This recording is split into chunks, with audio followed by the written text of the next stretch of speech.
technically, despite having the most wins in both the AL and all of Major League Baseball, 52 of them for New York, no longer the best winning percentage. You expect your front offices to hit that gas pedal when it comes time to get a better team on the field post All-Star break, because the one thing that you know from the Yankees and the Orioles is what, Ben? You're going to fight with each other throughout the stretch here, and you want home field advantage. The Early Line, only on SportsGrid. You know, this guy is the mad scientist. I mean, he's all about green density. So in my mind, I feel like he's going to have the green speeds dialed in, and the angles he needs to land them and all that sort of stuff. I feel like he's going to be a good spot and playing the course well. And he's going to be hitting less club into a lot of these par threes too. So I just, we're talking about using a live guy. I love Bryson this week. I'm riding with Bryson. Only on SportsGrid. This new sports integrity partnership, Genius Sports, is involved in this. More protection. They said that's going to allow them to beef up their protection and add more integrity monitoring tools to essentially catch bad behavior before it happens. This comes, obviously, after a just ton of scandals we've had across sports betting lately, whether it's the MLB umpire, Pat Hoberg. Newswire, only on SportsGrid. Despite me being a Yankee fan, I think Joe would deserve the label as Aaron Judge's biggest fan, not through any bias, but just through the amount of money that he's made anybody who's been betting on him. I just had him for that home run, and I'm going to go back to it today. That home run coming in at plus 230. Max Fried here, while he has been strong, this is Aaron Judge. Game time decisions, only on SportsGrid.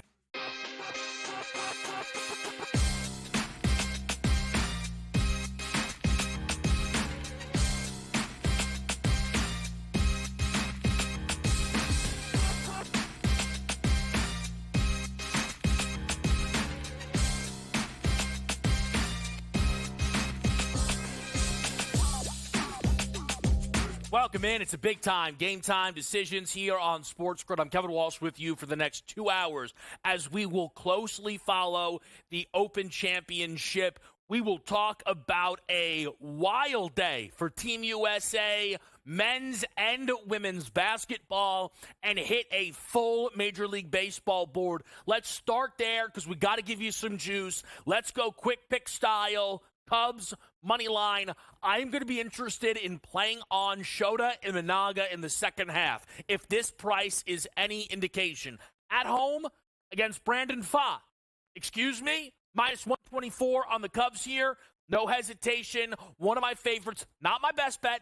Not the MLB play of the day. We're back in action, MLB play of the day style. We'll get there in time. But I got to get involved here with Imanaga at this price at home. Yesterday, it was a great spot for the D-backs with Gallen throwing against Kyle Hendricks. They got the job done. Today it flips back to Chicago. Let's go Cubs money line for a quick pick. Now the Open Championship is in action. A great job this morning by Charlie Hume and everybody who stopped by on SportsGrid to follow that. We'll talk to Charlie in 10 minutes here and get some additional thoughts on everything happening at the Open Championship. You get eyes on what the leaderboard looked like heading into today. Billy Horschel had jumped up to 4 under. He is still currently a leader, but a co-leader alongside Justin Rose, who's having a great morning. Shane Lowry, look at this, a disaster of a day for Shane Lowry, who was the leader heading into Saturday, well, is right back in contention. He's off to a hot start. If you look at the leaderboard, if you look at the odds board, I would suggest right now what we are seeing is a 6-man race, with that cutoff point being Scotty Scheffler outside of that 6. Currently set at 25-1. The top 6 choices are all underneath a 10-1 marker. How low could these golfers go? If we go off of yesterday, 6 under, 5 under, could potentially be in the mix. Tristan Lawrence is someone who had an awesome day yesterday and is viewed inside that top 6 through the odds right now and in contention. But as we talked yesterday here on Game Time Decisions, when it comes to the Open Championship, it's a little bit like Big Brother. Expect the unexpected. Wind can change on a dime, and all of a sudden, this course could be playing impossible. And it makes for a lot of excitement, and it's why we will cover this thing throughout Game Time Decisions. As I said, Charlie will be here in less than 10. Keith Stewart jumps back in the mix with us at the top of the hour, and we've got our guy Brady Cannon in the fold as we will continuously follow the action at the Open Championship. But if we can pivot, please. Team USA against South Sudan. Takeaways varying for many on this. I was able to watch the greatest basketball player of all time put another clutch bucket on the resume. You, a patriot, were distraught when the king went to the cup and made him count, didn't you? Oh, look at that. Now, this was a fascinating game. Admittedly, one that was actually incredibly frustrating, as an all-time overthink is what I brought to the table. Playing under the 187.5 when you were able to get 43.5 points with South Sudan. Listen, ultimately, my cap on the under is one I'll live with. It's not that I bet the under, it's that I then did not take the points. I've talked about this with this specific Team USA so far. Against the threats, the best teams, they step up, they're dominant, they're dialed. Against teams below that bar, they aren't. And this was the biggest example of that. But how much panic is there? How much concern is there? You know, some people yesterday were saying, oh my goodness, the Dream Team would beat South Sudan by 70. Carlik Jones had a triple-double and, quite frankly, would have started on 90% of the 90s rosters back in the NBA. So let's just stop talking about stuff we don't know about. Shout out Carlik Jones, Wenyen Gabriel, Shayak. They looked awesome yesterday from South Sudan. Friend of the show, Brian Fonseca, who does an incredible job covering the FIBA game, has been talking up this group that they are far more dangerous than people realize. Now, not dangerous enough to be putting Team USA in the spot that they were in, but dangerous enough to make a 40-point number look embarrassing. And we did talk about this on the show, but that 43.5 was 10 points of line movement created by Team USA beating Serbia up and down that court. That number was 33.5 when we were looking ahead to the group stage where Team USA will be playing South Sudan once again. I think by the time we get to the Olympics, that's the number you're going to see. The question becomes, is everyone going to line up on South Sudan again? And I do think the answer to that is yes. So can Team USA lock in and turn up that dial for the first 35 minutes of action? At least 30 minutes of action. How much of, did they learn the right lesson is what I should say from the game against South Sudan? That due to the increased level of talent that we've seen across the world, you cannot just no-show a game. Team USA yesterday won a quarter 37-18. That is what happens when they turn it on. Just to give people an idea, you win a quarter by 19, you extrapolate that over 4 quarters, all of a sudden you've won a basketball game by 76. Now, that's not how the sport works. But again, you were able to see in the third quarter where Team USA played with their hair on fire, both sides of the ball, that they could separate from South Sudan at a 30-point level. But it requires a level of lock-in. So again, is the lesson learned? We're fine. We can just flip switch and run away from whoever we play. Or was the lesson learned? We need to start locked in. Because this team didn't start locked in against Canada. This team had lost the level of lock-in against Australia. But the one team was Serbia.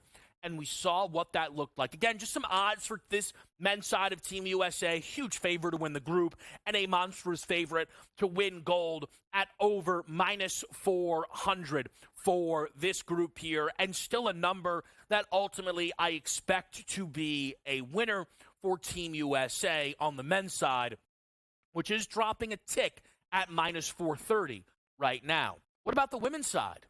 Well, they lost actually yesterday. Now, the competition relatively, okay, fine, fair enough. but there was also some bragging rights that we felt were on the line. There was a bit of pride that was on the line with the WNBA All-Stars and Team USA. Because 90% of that women's Team USA roster, many felt their spots were questionable. Not Breanna Stewart, not Aja Wilson, right? But everybody else, maybe somewhat to a degree. So Caitlin Clark rocks up, nearly sets the All-Star Game assist record, and Arike Ogunbowale, for the second time in her career, wins MVP for the WNBA All-Stars in a victory against Team USA, which has now made it abundantly clear that that awful, nonsensical argument that, oh, Caitlin Clark's not on the roster because we picked the best 12 was never true. They didn't come close to picking the best 12 because Caitlin's not the only admission. How is Arike Ogunbowale not on this roster? The Team WNBA All-Stars laughing about it in the background during press conferences, and rightfully so. Again, oh, Diana Taurasi's on the roster for leadership. Don't give me leadership in a post-game speech. How about you wake your team up and show a little bit of pride? Again, will this team win gold? Of course. Obviously. Are they sending the best 12? Not close. There's 4 or 5 changes I would make with this Team USA roster. Again, they'll be fine. But shout out to Arike Ogunbowale and the Team WNBA All-Stars who lit it up yesterday against Team USA as we have now hit the break for the W. Let's talk some Open Championship next. It's Game Time Decision.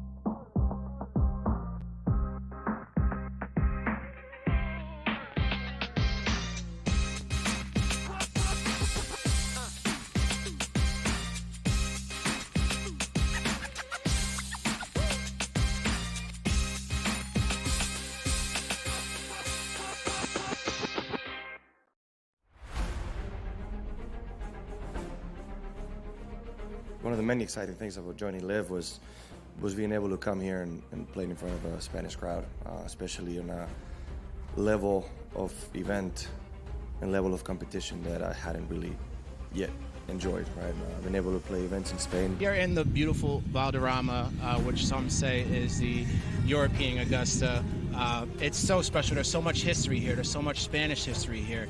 Well, it has so much history behind. It's only a 50 years old club, but so much has happened through the years. I mean, we had the Ryder Cup, we had World Gold Championships, and now we have Live. 1, 2, 3, 2, 1.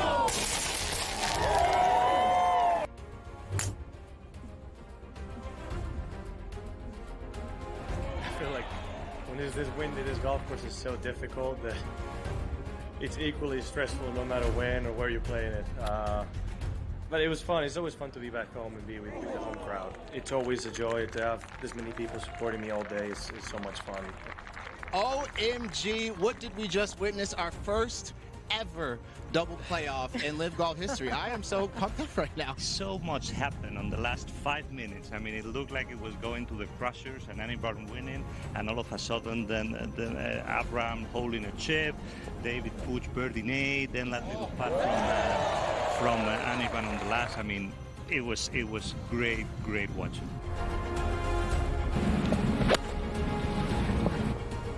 You know, it's really amazing to be able to do it in your home country, in front of my family, in front of so many friends, and on my favorite golf course.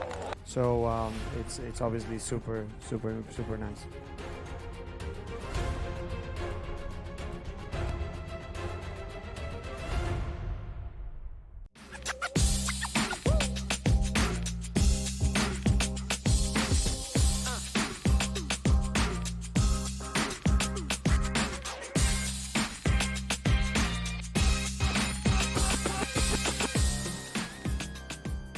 Game Time Decisions. We are live on SportsGrid, and we are joined by Charlie Hume, who has been crushing it this morning once again. And I got to tell you, Charlie, the Open Championship has made someone like yourself look incredibly smart when you say it's your favorite major, because this is awesome. We have, I would argue through the odds, a clear group of 6, maybe 5, if you want to pull, Russell Henley back a little bit here, of golfers the outright market believes can win this Open Championship. Yeah, it's, you know what, it maybe the players, we've heard some players who are not a huge fan of the setup, and maybe they should be moved up tees. But I'll tell you what, from a fan perspective, this is thrilling stuff. The unpredictability of the whole thing, the creativity that it's forced from a lot of guys this week, both in terms of shots they're shaping and also just mentally being able to grind through conditions that frankly seem unfair at times. So I think it's really, the cream has risen to the top in the sense that the guys who are at the top of the leaderboard have absolutely earned every bit of that.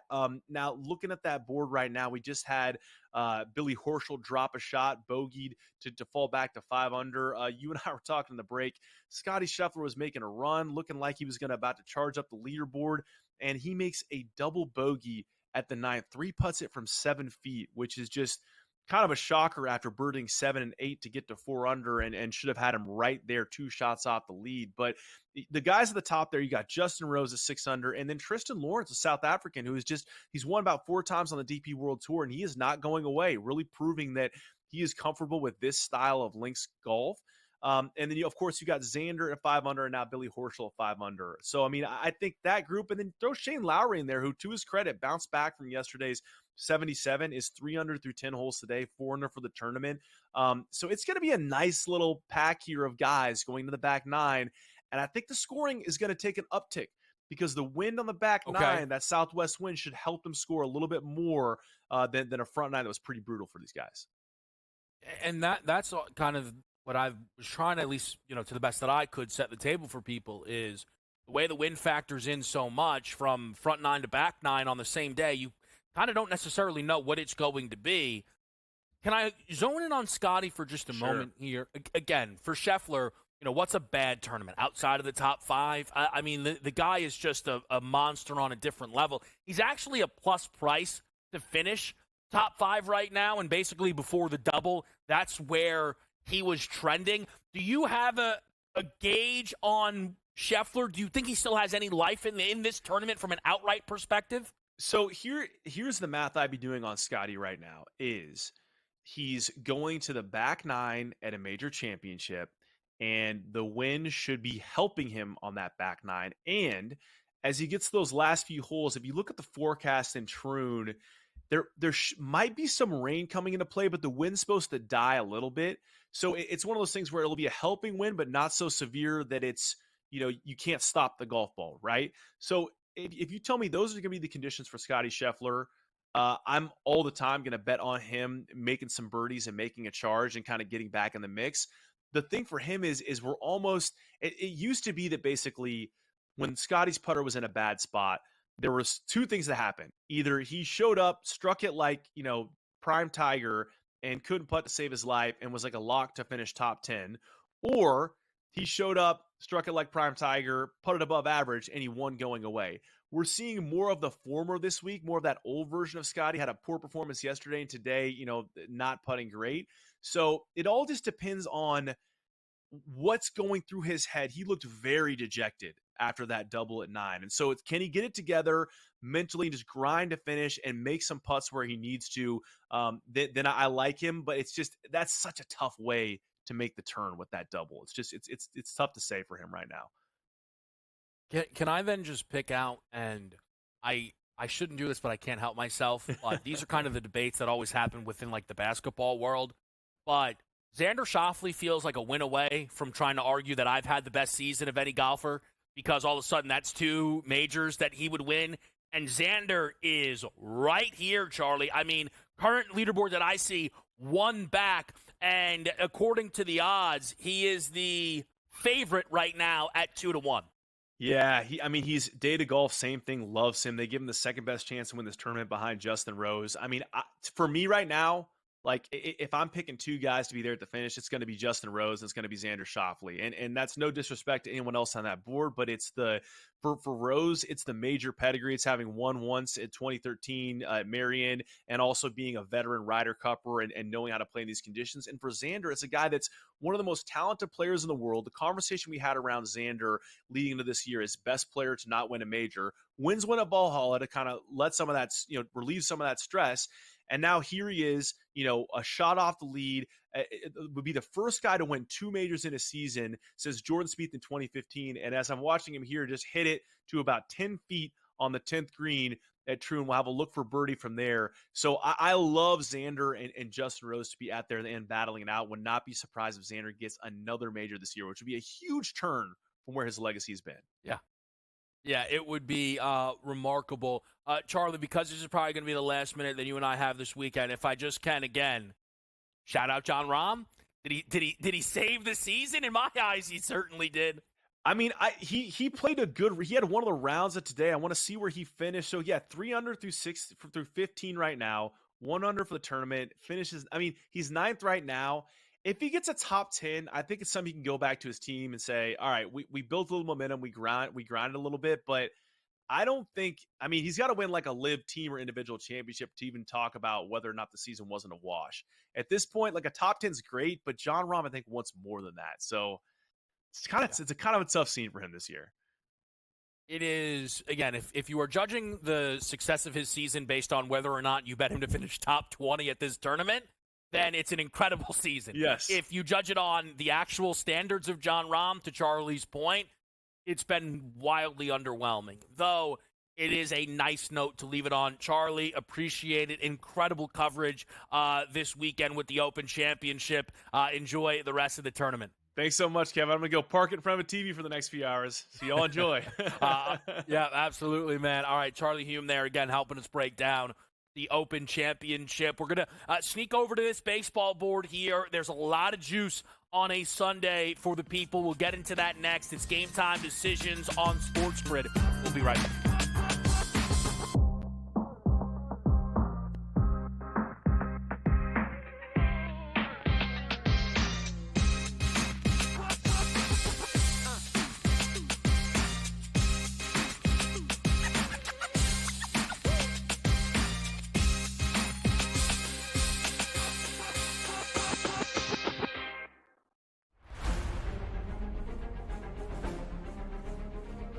One of the many exciting things about joining Live was being able to come here and play in front of a Spanish crowd, especially on a level of event and level of competition that I hadn't really yet enjoyed. Right, I've been able to play events in Spain. Here in the beautiful Valderrama, which some say is the European Augusta. It's so special. There's so much history here. There's so much Spanish history here. Well, it has so much history behind. It's only a 50 years old club, but so much has happened through the years. I mean, we had the Ryder Cup, we had World Gold Championships, and now we have Live. 4, 3, 2, 1.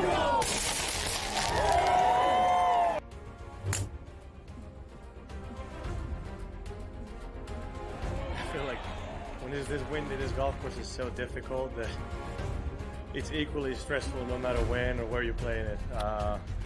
But it was fun. It's always fun to be back home and be with the home crowd. It's always a joy to have this many people supporting me all day. It's so much fun.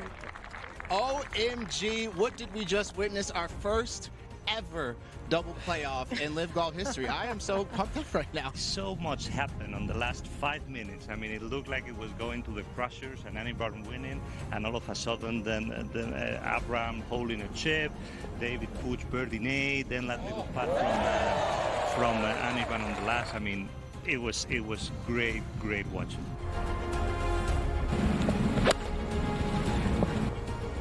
You know, it's really amazing to be able to do it in your home country, in front of my family, in front of so many friends, and on my favorite golf course. So it's obviously super nice.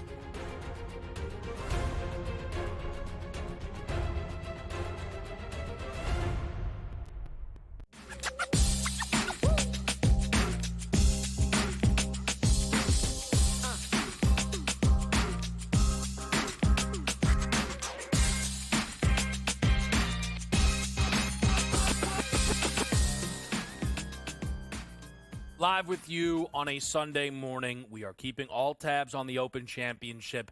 7 under right now for Tristan Lawrence. He is plus 230.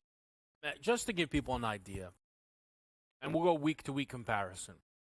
Entering Sunday at the Scottish Open, Ludwig Oiberg was minus 140 to win entering the day. We are nearly every golfer through 9 holes now. I think only maybe Billy Horschel has still to finish up on 9. And we have an outright board. Justin Rose plus 230. It's moving by the moment. Tristan Lawrence plus 250. Xander Schauffele plus 260. And it's not just then those 3. You've got Billy Horschel plus 750. Henley 14. 22 on Shane Lowry. And if you'd like, 45 Scotty. If you'd like. It is remarkable. The one thing that really, really jumped out to me from that conversation there with Charlie, though, would be a Scottie Scheffler live round score prop. It's locked. They are kind of coming and going right now. I really would like to see that number, though, reappear and just get an idea. 71.5, if we go under, that's looking for even or better from Scottie Scheffler. When I look at the scores right now from everyone here on this course, I like that. I do. Because everybody else is going under for the day. I think Scottie could easily finish this at 69-68, legitimately. Right? If not for the double, he was shooting 2 under. So I really want to get eyes on that Scheffler round score. We're going to keep tabs on it. We do have a locked and loaded Major League Baseball board today. You're going to notice, for me, a lot of unders, no hitter props. If those lineups come out, there could be some jump-in spots, but I'm not sure we'll ultimately get there.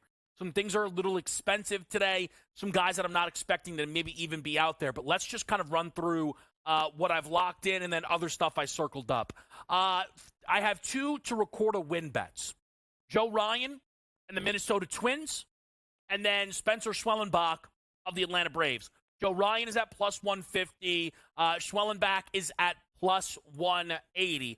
I think both are strong numbers, and I'd rather take the chance that they can go the necessary amount of innings than have to lay the juice on those direct money lines. But Schwellenbach started again, round into form a little bit. Michaelis has just been a really struggling pitcher this season for St. Louis. I feel good about that spot there. And then Aaron Savali is a guy who Milwaukee acquired because they lack depth. This is not a guy that they acquired to be an ace-level pitcher. Joe Ryan is someone whose numbers are maybe even better than the surface necessarily suggests, and I think that at plus 150, we can look for Joe Ryan to get a win. There are a few unders that you'll notice on that baseball card. Royals White Sox, 8.5, minus 120. I don't mind paying 120 juice there to get that additional hook. I thought that was a nice little additional piece there. That number is going to flat 8 in a lot of spots. And then under Mariners Astros, 7.5, minus 115. Look, okay. As far as Royals White Sox goes, we have Seth Lugo. If you've heard me, I do not need to sell you on that. You know I'm all about, Seth Lugo and what he's been this year. Drew Thorpe's been awesome. I considered the White Sox run line here. But at minus 110, I didn't know if I was getting enough ultimately on that, where I prefer to play the under and trust that both of these pitchers can step up to the occasion. As far as Mariners Astros goes, that 7.5, I was actually really surprised by that number. I know that is a very low total, but we've seen lower between these teams, and Blanco and Kirby's a really, Blanco and Wu is a really strong matchup. I mean, it really is. So 7.5 at minus 115 for what I thought would, if you had a 6.5, I really wouldn't have been stunned. I'm happy to play the under in Mariners Astros. We mentioned that quick pick. It's going to be the Cubs money line, giving Shota Imanaga a lot of trust here at minus 124. But the MLB play today, it's back in action, and it's an under. A's Angels. This thing's a 9. I disagree. Joey Estes has been pretty easy to solve. Where's he pitching? At home, awesome. Road, yikes. Where are we? Oakland. And you kind of have going right now in Carson Fulmer, who he's not going to be an opener. He's gone 3 innings, 4 2/3 in his last. So you can get, 3 strong or so innings there, which will really put us on the right track. Love that under 9 at minus 110. Guys to keep tabs on today, Juan Soto, Xavier Edwards, Jesus Sanchez, and Heston Kjerstad. Okay? That would be Soto, of course, for the Yanks. Some Marlins there in Sanchez and Edwards, and then big ol' Heston there, superstar rookie, one of a million, basically, on that Baltimore roster. We'll take a break. We've got Coach around the corner. We're live with you on a Sunday morning.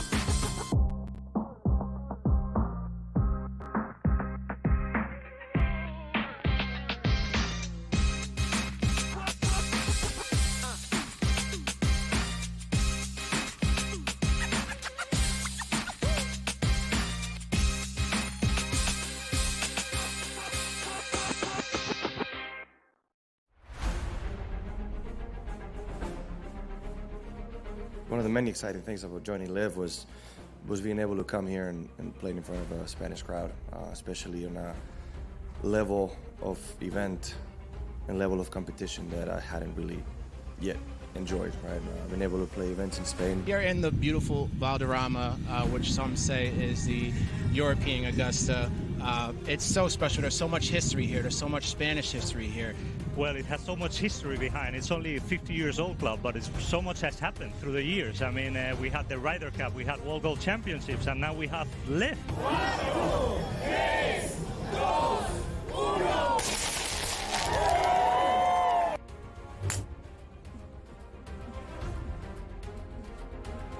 I feel like when there's this wind in this golf course is so difficult that it's equally stressful no matter when or where you're playing it.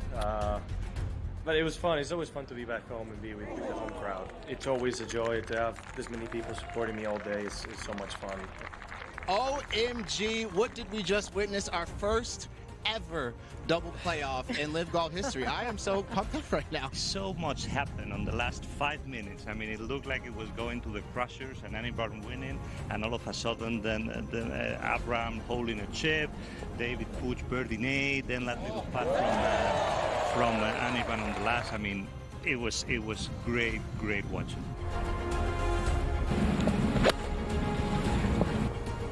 You know, it's really amazing to be able to do it in your home country, in front of my family, in front of so many friends, and on my favorite golf course. So it's obviously super nice.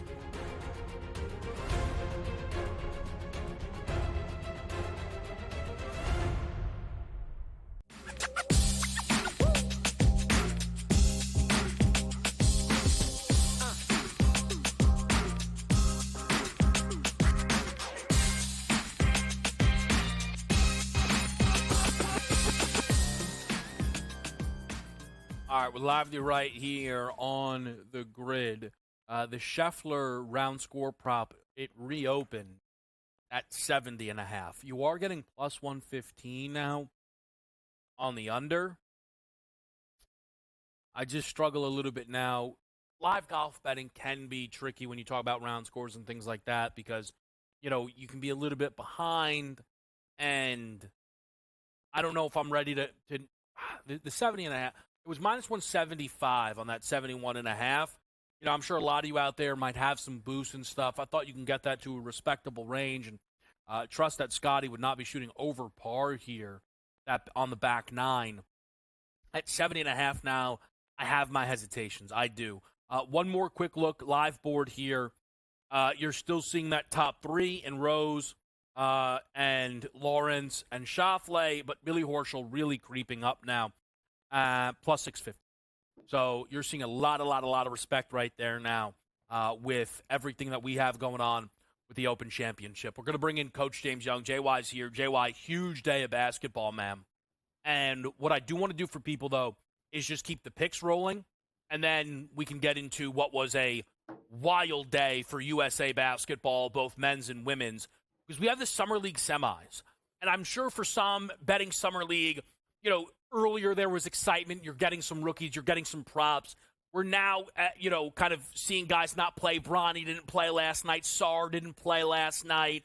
But we have two semifinal games, which you would think then certainly a level of effort, right, can certainly be projected there. And it worked out beautifully. 4 teams that went 4-0.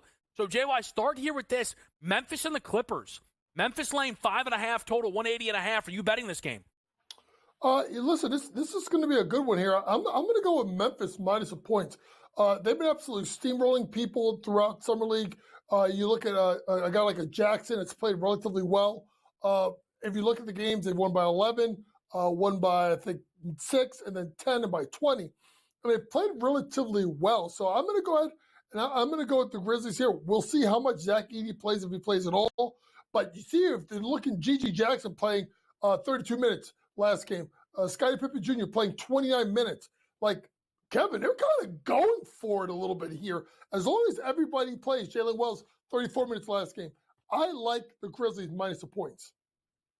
Yeah, I have investment in both of these games from futures. Things have worked out for me. I played a G.G. Jackson Summer League MVP ticket. He was the favorite. It was chalk.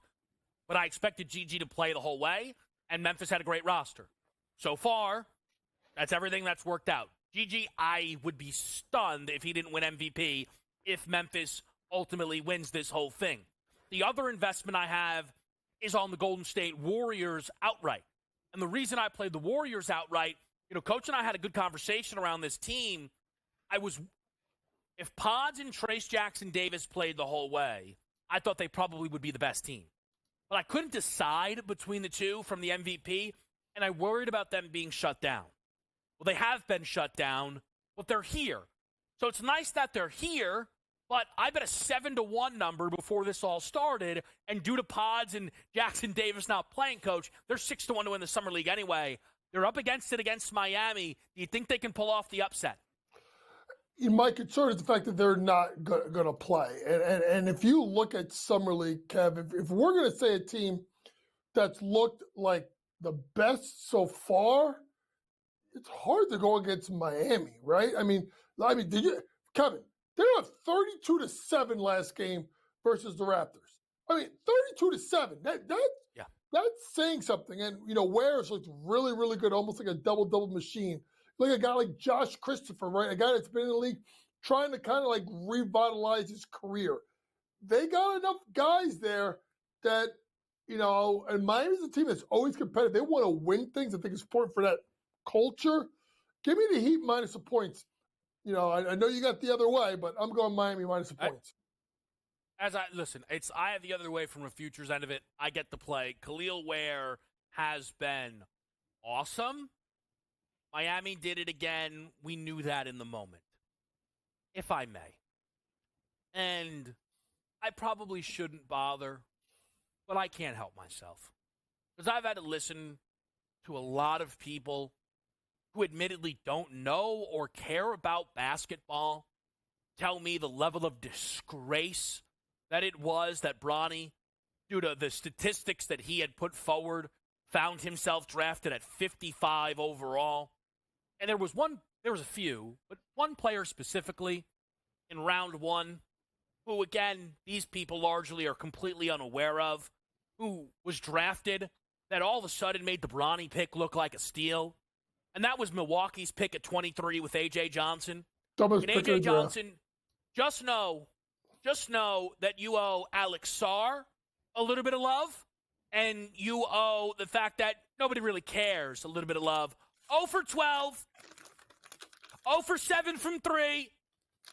Thanks for nothing. By the way, go check those tweets. See how many retweets and quote tweets and likes those have compared to all the Bronny hate, who very clearly, as the Summer League went on, started to put it together. I'm not telling you he should be on the roster.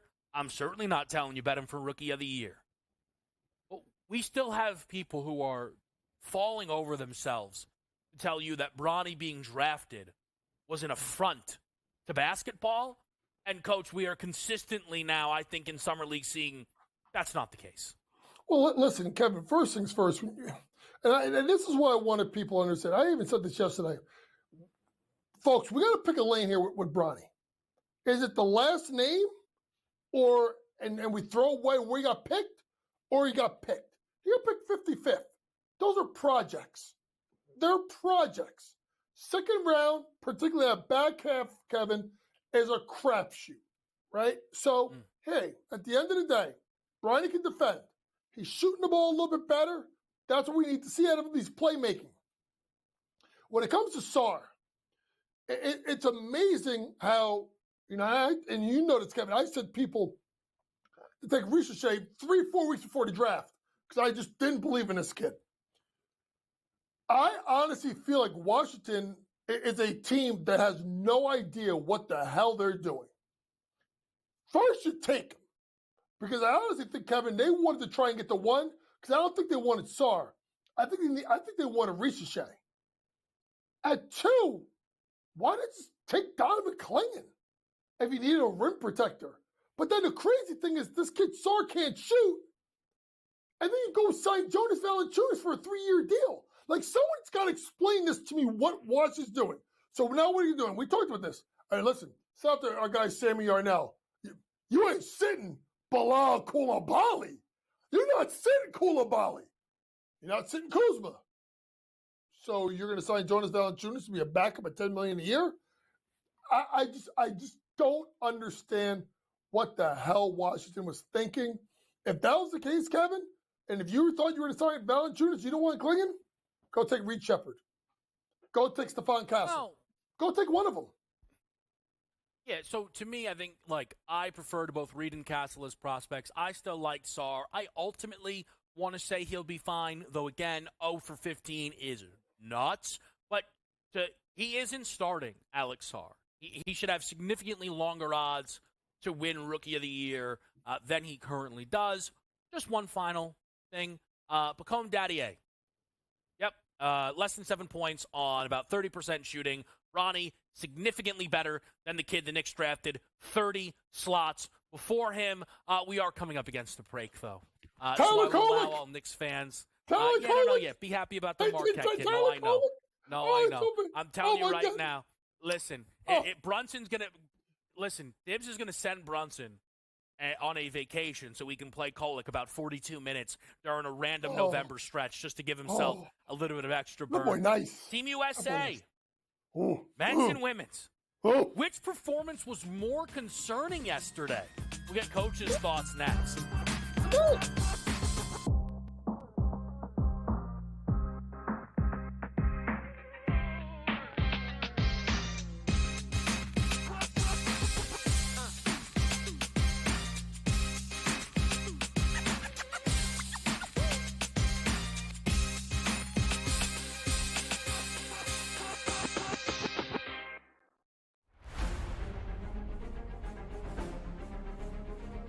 One of the many exciting things about joining Live was being able to come here and play in front of a Spanish crowd, especially on a level of event and level of competition that I hadn't really yet enjoyed, right? I've been able to play events in Spain. Here in the beautiful Valderrama, which some say is the European Augusta, it's so special. There's so much history here. There's so much Spanish history here. Well, it has so much history behind. It's only a 50 years old club, but so much has happened through the years. I mean, we had the Ryder Cup, we had World Gold Championships, and now we have Live. 1, 2, 3, 2, 1.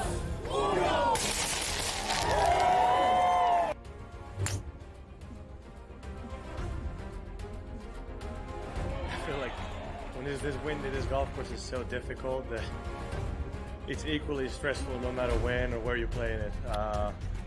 But it was fun. It's always fun to be back home and be with the home crowd. It's always a joy to have this many people supporting me all day. It's so much fun. OMG, what did we just witness? Our first ever double playoff in Live Golf history. I am so pumped up right now. So much happened on the last 5 minutes. I mean, it looked like it was going to the crushers and anybody winning, and all of a sudden then Abraham holding a chip, David Puig birdie, then that little putt from Anivan on the last. I mean, it was great watching.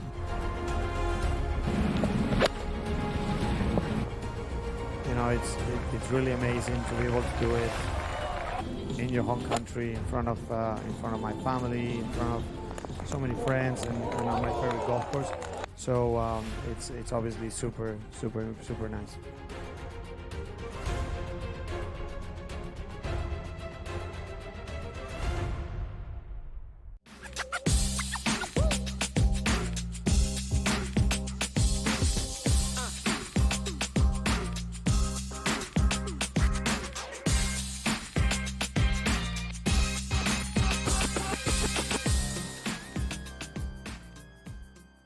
All right, your live updates right now at the Open Championship. I'm seeing Xander Schauffele, lowest number we've had certainly since the Game Time crew's taken over. Plus 120. Xander Schauffele, plus 270. Tristan Lawrence, plus 320. Justin Rose. Now, the scores that I'm looking at, and I'll tell you right now, I'm using ESPN's leaderboard, has Lawrence 7 under, Rose 6 under, Xander 5 under. I would imagine this means Xander birdie, Lawrence bogey, 6 under for Lawrence, Rose, and Schauffele.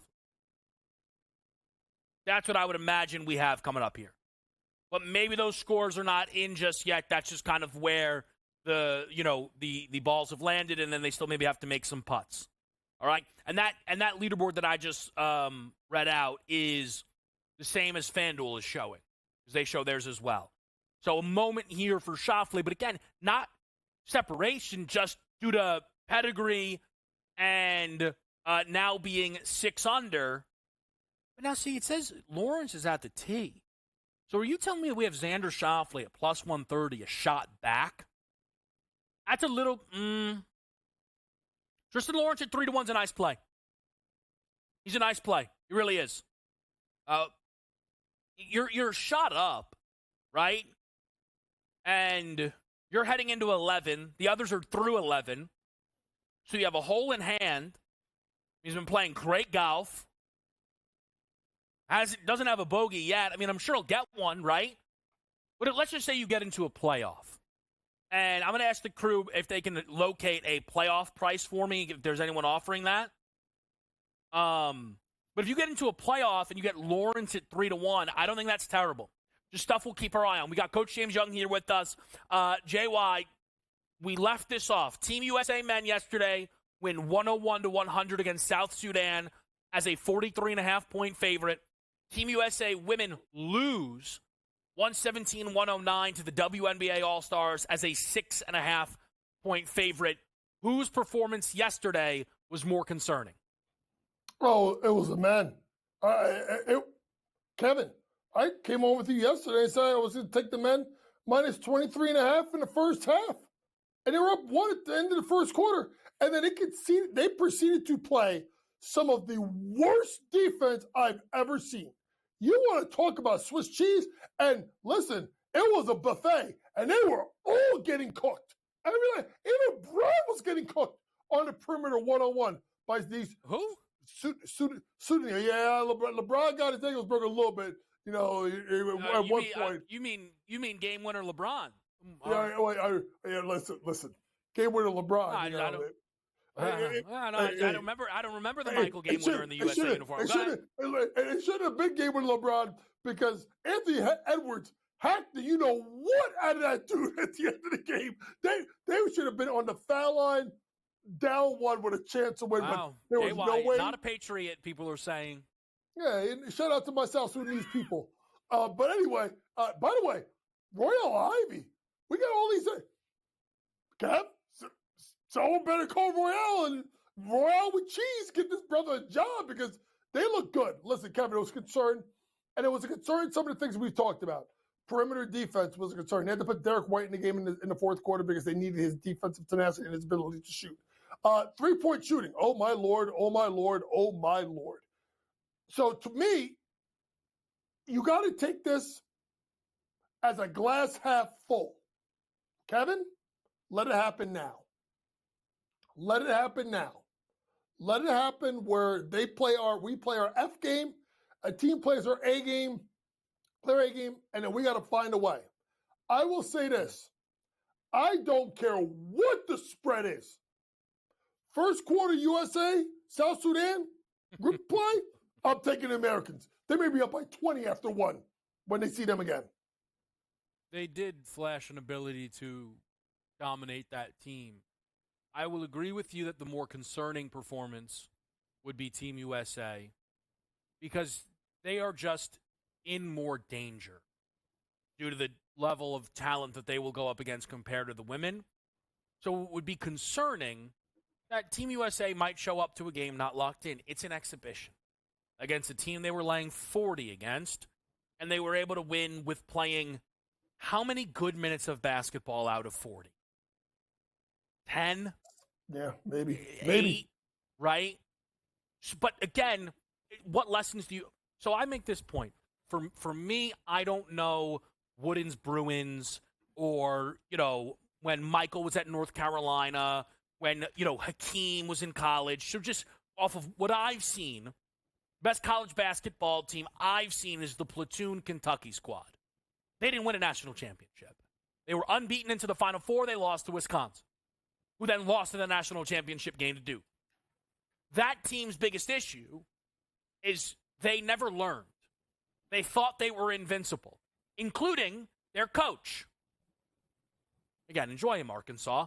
They thought they were invincible. And this Team USA roster, understandably, if they think they are invincible, again, they had to basically lock in for a quarter against South Sudan, and they won the game, right? But if you keep testing those waters, you will get burned. They were really bad to open the game against Canada. They were atrocious from the middle third quarter to the middle fourth quarter against Australia. The one game they locked in, no surprise, Serbia and Jokic, they smashed that team. They smashed that team because that's how much better they are. You have to be locked in. So it's on LeBron, Steph, everyone. It's on Kerr, Spo, Lou. JY can speak to this, JY. I don't know how many super teams you've coached in your life, but you have to be able to get those teams locked in even when they know they're better than their opponent. Yeah, and that's a concern. And you sometimes you got to play with fire and almost get burned to realize that you got to show up and play every game. Listen, at the end of the day, they're going to win the gold medal unless they have a performance like that this defensively. They'll tie in. They got to get healthy. They got to get the right rotation. But to me, as much as the women, and I can't wait to talk about that after the break, because we got to talk about the women. Because some players. We will. We will. Most concerning, men. Most disappointing, women's. We'll get to that next.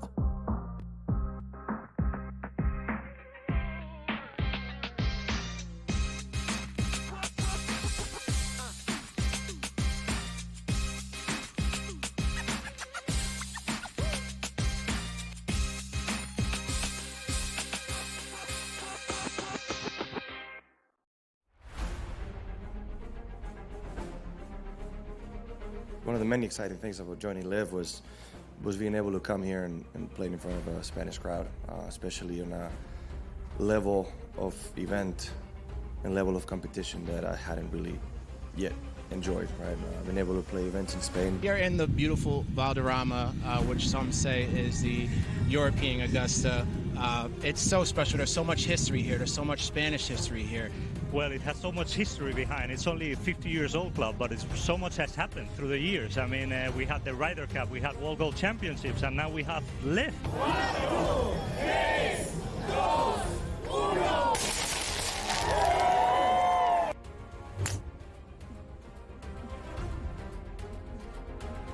I feel like when this wind in this golf course is so difficult that it's equally stressful no matter when or where you're playing it.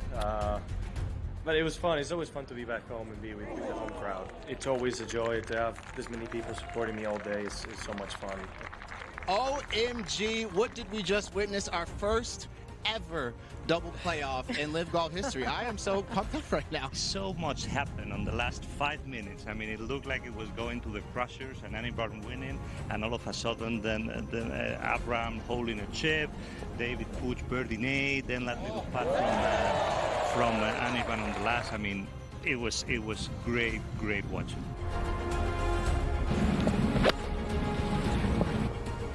You know, it's really amazing to be able to do it in your home country, in front of my family, in front of so many friends, and on my favorite golf course. So it's obviously super nice.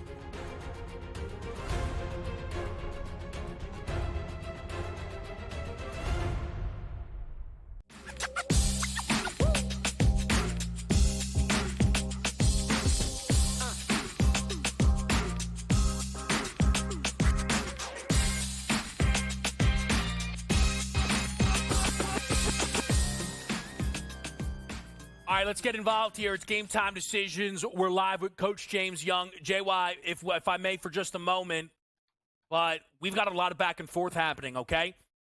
Tristan Lawrence jumped back to the favorite because Xander had a tough shot that he obviously made do with, and he's back to a plus 120. The expectation is now that Xander's about to go 7 under, and that'll put him there, right there with Tristan Lawrence. Also, just through the odds, it looks like we've separated to a trio of Schauffele, Rose, and Lawrence.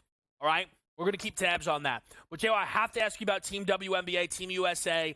8-point victory for Team WA. And for the second time in the 2 instances this has happened, Arike Ogunbowale has won MVP and yet is still not been selected to play for Team USA. What a job. What a job. They nailed this roster. Great. 12 best players. All that garbage I had to listen to months ago. Go ahead. Well, here we go. Not for Arike you, but just Ogunbowale, get the, you know. She done did it again, right? This happened. I think FIBA World Cup is when this took place. But here's the funny thing. I think people are looking at things, and I want people to think about the bias that people are thinking.